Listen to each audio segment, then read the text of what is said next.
Let us take a look at a question on integration techniques. We have part A here, differentiate e to the power x squared plus 2x with respect to x, and hence find the exact value of the integration from 0 to 1 of x plus 1 e to the power x squared plus 2x.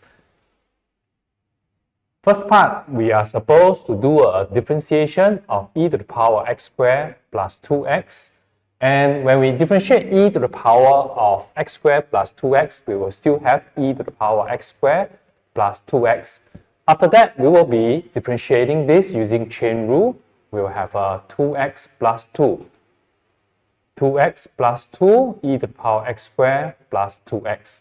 This will be the answer for the first part, and hence find the exact value of the integration from 0 to 1 of x plus 1 e to the power x squared plus 2x dx. Alright, we are going to make use of the first part of the question whereby we have the differentiated of e to the power x squared plus 2x giving us this result. So basically what we need to do is to try to do a bit of adjustment of this particular integral so that we can use the previous result here. I think what we need to do is just simply add an extra half outside and a 2 inside, because I want to get a 2x plus 2, which synchronizes with this result here. Adding a half outside, we will have a 2 inside. 2x plus 1 e to the power x squared plus 2x dx. Alright, so therefore, by looking at this, we know that actually is the first part of this question, and we know that differentiate this, we get this. So therefore, if we were to integrate this result, I will get back this. So therefore, this I will end up with a e to the power x squared plus 2x, and the limits will be from 0 to 1. Right? Hence, we will just sub in the limits, and that will be our final answer.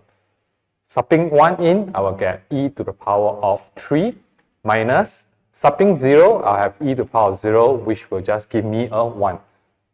Answer, half e to the power of 3 minus 1. Moving on to the part B of this question, it says that using the substitution of x equal to sine t, find the integration of 1 over 1 minus x squared to the power of 3 over 2 in terms of x. In H2 math syllabus, substitution question is always triggered by the question. That means we won't be using a substitution to solve question unless the question tells us so. And also the substitution, what to substitute is always provided by the question.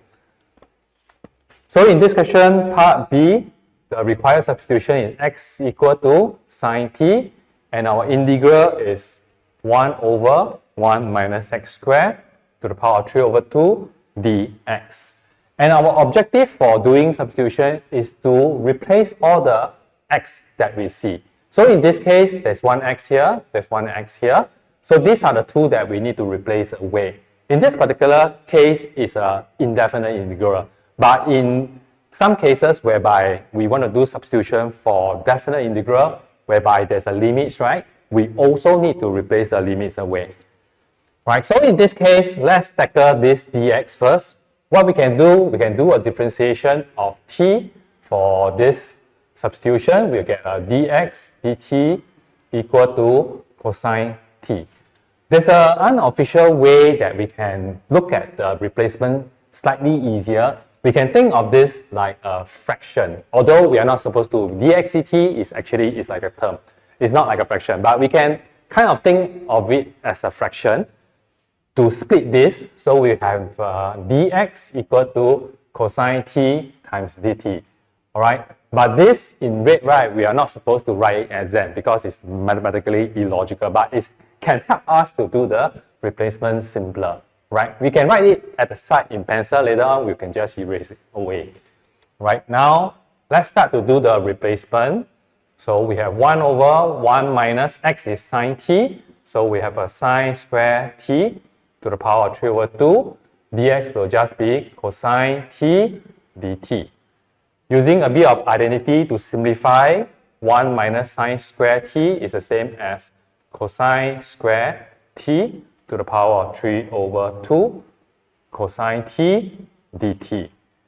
This I will end up with a cos cube 1 over cos cube t times cosine t dt. I will end up with 1 over cos square t dt. Further simplify to secant square dt. We know that when we differentiate tangent, we get a secant square. So therefore now, if we integrate a secant square, we will get back a tangent t. We will give me tangent t plus c.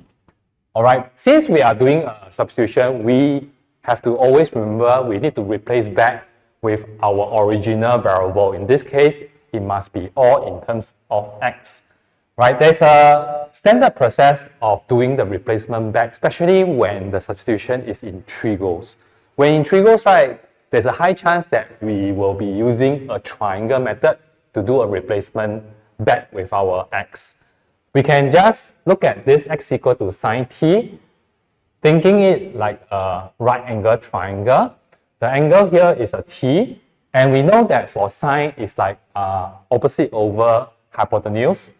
So therefore, the x will be the opposite. It's like a over 1, hypotenuse is 1.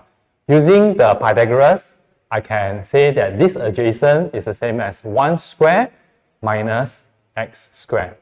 Just by looking at this, I can see that actually tangent t is the same as opposite over adjacent. Therefore, tangent t can be replaced with x over square root 1 minus x squared plus c.